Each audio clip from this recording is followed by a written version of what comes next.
Hey, what's up guys? We're back again with the best card in the history of Clash Royale. That's right, Phoenix is unbelievably overpowered. And if you don't think so, you're probably not playing it correctly. The Clash Royale world champion Mohamed Light said it's better than the Monk. And Doom, the professional player that finished #1 in the world last season, says it's the best card ever released. Phoenix is a mega minion that attacks faster, has death damage, and blows back your opponent's units when they finish it off.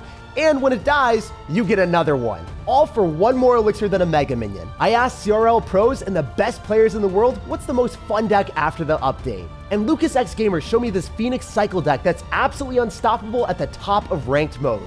If the most talented players in the world are getting 3 crowned by Phoenix Mirror Cycle, there's probably a problem. Even though Phoenix is beyond broken, it's still a ton of fun to play. So let's go jump straight to some games and assert dominance. Subscribe to the channel to stay connected for all the daily videos. Lots of love to everyone that's using creator code SirTag to support the channel. All right, it is time to play against Laser Bacon. So hopefully we can laser down his towers real quick with the firepower of the Phoenix. This guy is immediately going to boldly go in for a fly machine. Not only does that get reflected by the Monk, but it also gets destroyed by Phoenix. So I don't know what this guy is thinking running that card. I'm going to go in for the Monk, and I think that we can go and protect everything if the Monk gets targeted first, which it does. Let's go. The Mother Witch is going to go and hurt herself. Watch this. So she's going to turn herself into a piggy if we did this correctly. And look at that. Now we have another mini tank for the Phoenix. We can go in for a miner and then a heal spirit. He didn't know that his Mother Witch got turned into a pig apparently. So he's a little bit flummoxed right now. Wait, can I just 3-crown you with our first push of the day? That would be so ridiculous. I have just built one push and I'm about to 3-crown this man within 50 seconds. We're getting 3 Phoenix eggs on the map right now. Oh my gosh. There's no way, right? Okay, so we don't end up 3-crowning him with the very first push, but it was pretty darn close. I think we can 3-crown him. What is going on? Double miners, 1 monk? Is that enough for us to win the game? I'm pretty sure it is, especially if I arrows the tower. Dude, there's no shot. This is definitely the most toxic deck on the planet, and you love to see it. Hey, we climbed up to Challenger 3. Let's keep it up. Yeah, so with over around 25 games played, we still have not lost a single game in ranked yet. It feels a lot less competitive at the start until you get to the higher leagues, but it's super satisfying going on such a big win streak because that would never happen in a regular ladder. Like the most I would ever get is like 10 wins in a row if I'm climbing up. Now with 25 plus, it's pretty cool. So I'm going to stack up 2 Phoenixes here and we see an Archer Queen. You guys already know that my Phoenix is definitely dead. But maybe I can go in for a Monk and have the Archer Queen retarget on the Monk, allow me to click the ability and then pop off. So yeah, the Archer Queen's going to lock on the Monk. The Cannon's going to lock on the Monk. Both of the Phoenixes are still alive and he's losing absolutely everything. He's about to lose his mind when we arrows and finish off the Archer Queen. No shot, right? Did I just take tower? Did I deserve that? No, but did I take it? You guys already know. That's absurd. A minute in, we are taking towers every single time. Even when our opponent has Archer Queen, Cannon, Poison, every ounce of their elixir on defense with another overpowered champion, it's still not enough. This deck is disgusting. So this guy tried his hardest on defense the entire time. He did all 300 damage to my towers, always on the back foot. It's crazy that you're able to keep your opponent confined to their side of the map, not even being able to touch your towers. All right, so jumping into the action, we're gonna see what's happening. You guys already know the deal. If our opponent's gonna go in for an aggressive wall breakers, I wanna go for Monk to keep our opponent at base, and then they can't go in for a log on top of the Goblin. I'm joking. So the Dark Goblin's gonna finish itself off. The Goblins are not gonna be able to get logged. And he's still gonna try to go for the log. Oh, I wish that he timed it and I messed it up, but whatever. I'm going to be able to go in for a Phoenix and a heal spirit so the Monk doesn't die. Oh my gosh, can I get another Monk ability? That'd be insane. No, that'd have been too good. But the Phoenix is going to kill the majority of the Skeleton King. The fact that we killed the Dark Goblin with the Monk at the very start is ridiculous. I'm going to go for arrows here, so then I need to be able to go in for a miner as well. So when the Phoenix dies close to our opponent's tower, it's going to have the tower targeting the miner instead of the Phoenix bomb. So then the Phoenix egg still gets resurrected and still locks onto the tower and takes everything out. So as you guys can see, Phoenix is not a very fair or balanced card. If you use it correctly and you keep it alive with your miner or your heal spirit or maybe your monk, you're going to take towers in a minute. And it's going to be a common theme today. We've already won this one. So I actually wanted to 3-crown him for the video, but he only let me take the second tower instead. Whatever. We'll bounce on the next one and we'll keep climbing up. So now we've speedrun our way all the way to Master 1. Let's go and collect the rewards and see if we can get a Phoenix. Please give it to me. I need it. I need to max it out. No Phoenix from the chest. But at least I can get the Phoenix from the legendary wild card. All right, we got a game against Mr. Warrior. So this guy is not cycling anything at the start, unfortunately. And look at our cards. They've leveled up to level 12. Okay, so we're elevating the experience here. Maybe I can go in for a Phoenix. The one bad thing about this is now I have to memorize all the different spell levels at every single card interaction level. So when it goes to level 12, then, you know, Fireball, arrows, those do a bit more damage. And you have to memorize those as you go up in the arenas in the ranked gameplay mode. Okay, so the other thing that's pretty ridiculous is, as you guys can see, the Phoenix was able to kill the Mother Witch as it spawned. And oh my gosh, wait, what? It didn't die because it was mirrored up, so it stayed alive just a little bit longer, just long enough to troll our opponent and do 1,000 damage to the tower. And you know the best thing about this? It hasn't even begun.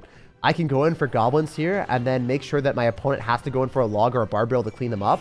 And if he doesn't, then he's just going to lose his entire goblin gang to simple 2 elixir goblins. That just doesn't feel right, guys. They're not able to put up any sort of fight because our goblins, they don't get reflected back. But the spear goblins from the goblin gang, they do. So this guy just lost his tower. And we're speedrunning games in Clash Royale, climbing up the leaderboard faster than I've ever seen in my life. After we stacked up 3 Phoenixes, there was no chance that our opponent was able to resurrect his chances to win the game. 3 Phoenixes, 3 crowns. The math checks out, and we had a Phoenix for every crown we took. All right, so we got another one here. So this guy is not cycling anything at the start, unfortunately. I love to be able to defend with our Phoenix and get a very nice counter push. Whenever I see Ice Golem, I'm immediately expecting a Hog Rider deck or maybe a weird Expo deck. Most of the time, Expo is going to have Knight or something, so not looking like Expo. Are you going to be running Hog Rider? Because we see guards as well. There's a chance that you've got a graveyard deck. I want to go in for a miner after the Phoenix has already crossed the river, so then we can tank for the Phoenix's egg, so then the Phoenix's egg doesn't die. So we're going to go for the miner here, and I'm going to go in for probably, probably nothing else. Phoenix's egg is going to get resurrected because the tower and the firecracker can't shoot it in time. And holy, that just feels like a crime keeping that Phoenix alive when it shouldn't. That's why miner is so good in this deck, is that you extract more value in positions where you would typically never be able to. If you keep your Phoenix egg alive, it's a whole nother mega minion that has higher attack speed and just gives you infinite value. I'm going to use our heal spirit to keep the monk alive a little bit longer, and even though the monk doesn't reflect back the damage from the guards, it's giving us a more HP with the Phoenix, because the Phoenix is not going to get targeted if you can't break through the monk, which is in front of it, so I'm getting a lot of good value. Then we can arrow away on the firecracker. Even if he logs, the Phoenix still gets resurrected. Because your tower isn't targeting my egg, your tower is targeting my miner, and then that's a lot of major damage. This is basically a game over for him because the Phoenix is about to give us like 3 more hits on the tower. And even if it doesn't, because he doesn't have login cycle, I can go for goblins now and then just continuously apply aggression. Like, I've got my own manufactured goblin gang, guys. I have 6 goblins on the map. The Phoenix isn't going to die either because the firecracker needs some help from the tower, and then the tower's gone. So, I mean, where's your help now, brother? There's nothing you can do. My Phoenix continues to fly, refusing to die, while all my opponents can do is cry. All right, we're going to see what Jer has in store for us. Obviously, if he doesn't want to cycle anything at the start, we want to just meditate with our monk and see if he decides to go and give us a delicious elixir golem, royal giant, or golem in the back. If he decides not to, we're just going to chill a little bit and then drop our monk on defense in the back. But he eventually goes in for the miner and we catch it. So here's what we're probably playing against. Double Prince with Miner, likely going to be like Electro Wizard or something along those lines. So Electro Wizard and Prince can't really reflect any of that damage, but the Monk puts in a lot of work, especially with the Heal Spirit. It's able to push it off of the Monk itself and then go back onto the Goblins, and then I can go and click the ability. Aww. I really wanted the ability to go down just so that we could, you know, maybe hold the Dark Prince back a little bit, so then the Phoenix was able to get up closer to the Dark Prince, so now he could zap and like snowball me and get a hit. Yeah, fortunately he didn't go for the zap or the snowball and get the hit, but, you know, it happens. Sometimes opponents make some really good plays. Sometimes they just think that the Dark Prince is going to do more than it should. So I'm going to go in for the Elixir Collector in the back. There's a high chance that he's going to fireball it, so I don't want to drop it in the middle because he was probably going to get a lot of damage in the left-hand tower. So I want him to fireball and then not get the damage in the side collectively on one side. All right, there's a chance that he's going to go in for a log or something, so I want to go for a monk in front, and then I want to go in for the miner, and I want to click the monk ability. It's going to be very hard for him to defend this, especially if the monk soaks up all the damage for the Dark Prince and the tower while the goblins are locked onto the tower. Dude, no way!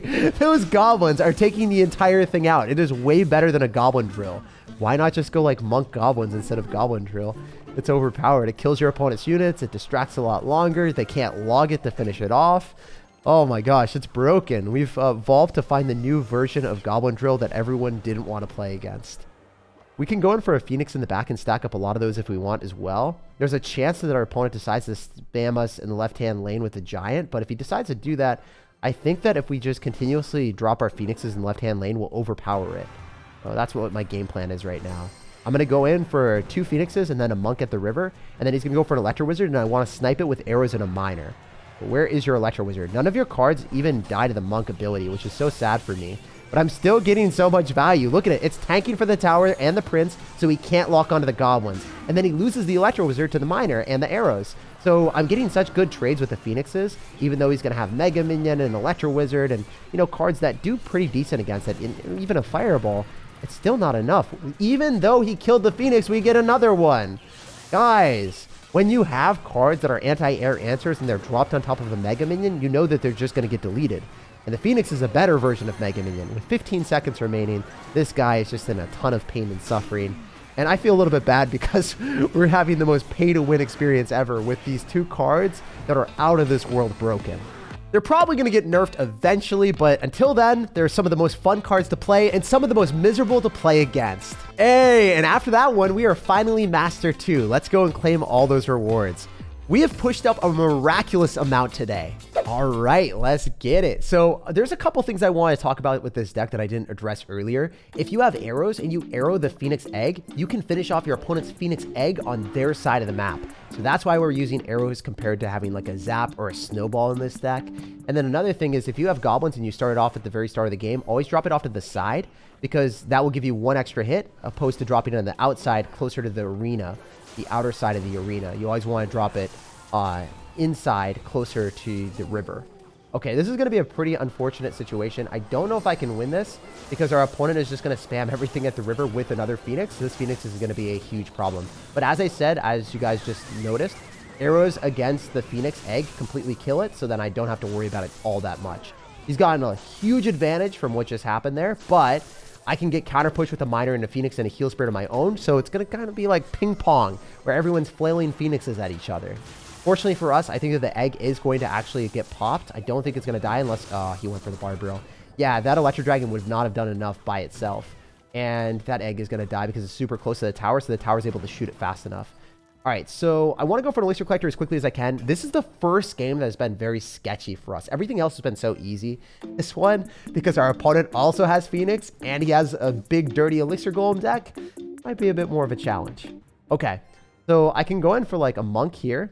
And then I can go in for the goblins and make sure that he's not allowed to go in for his Barbarian Barrel. So he can't Bar Barrel unless he wants to lose the game. So he's going to go for a Phoenix instead, of course, yeah. So he's pretty good to not mess that up. A lot of people that haven't played against Monk will just go for a Bar Barrel on the goblins, and they'll freak out because they're like, I don't have any other counters. But this guy knows what's good. I might need to go in for goblins in the middle. They're level 13, so because they're mirrored up, I think they're going to be able to assassinate that Barbarian a bit faster. They do end up getting one-tapped by everything there, which is a bit sad, but it is what it is. I'm going to go in for a Miner because the Phoenix will die, and I want to make sure that the resurrected Phoenix doesn't get tower targeted and just immediately die after. Oh, it wasn't. That's another thing with Phoenix. I can't tell if it was already resurrected or not. There needs to be some type of way of distinguishing between resurrected Phoenixes and Phoenixes that are brand new. Okay, if I defend this, it would be one of the most insane things in the world. So I'm going to try to go for arrows here and just go and spam goblins that are mirrored up and see what happens. Whoa, what is this game? How did I defend that? Does anyone know? I'm absolutely perplexed by the fact that I didn't die to an Elixir Golem there. That was one of the dumbest things I've ever seen in my life, but I'm here for it. I'm going to go and spam more Phoenixes and we'll see what happens. If we have more Phoenixes than our opponent, do we win? Is that the math that matters? Is that the only thing that matters? I think so. So I'm going to go for arrows here just to get some more value. And I can arrows on his Phoenix, as I said before, really important stuff. Oh, no. He could be able to go in for a Tornado soon if I don't do enough damage there. I can go for a Monk, play absurdly aggressively with a Miner, and then try to kill his Electro Dragon with arrows, and then we'll see what happens. I think I'm probably going to lose unless this Miner continues to do damage. This Miner needs to do major damage. Come on, Miner. Upgrade to Mighty Miner. Do it. No! He tornadoed last second to screw me over. So I guess the only other time that we're going to lose today is if we play against another Phoenix deck. Like, subscribe for more daily videos, and have an amazing rest of your day.